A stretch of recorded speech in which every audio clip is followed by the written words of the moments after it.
Let me share with you how to make crispy roasted peanuts using a wonderfully simple microwave method. This is a clever shortcut that delivers fantastic results with very little effort.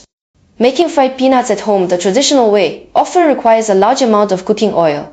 Pan frying them can also be tricky, making it easy to burn them or cook them unevenly. But here is a much simpler approach. We are going to use your microwave, which requires only a tiny fraction of the oil and is almost foolproof. Start with 200 grams of raw shelled peanuts. Place them in a bowl and add just 1 tablespoon of cooking oil. Toss them gently until every peanut has a light glossy coating.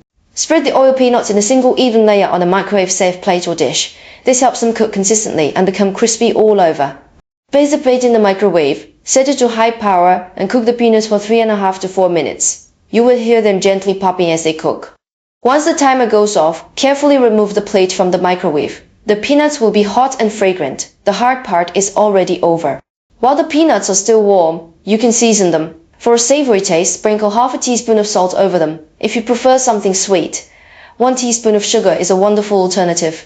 Let the peanuts sit at room temperature until they cool down completely. This is when they transform and become truly crisp and crunchy. Now let us try one. The peanut is perfectly crispy, golden and deeply flavorful. The taste and texture are absolutely identical to peanuts, fried in a large pot of oil. But the process was so much simpler and cleaner. This is a small victory in smart cooking.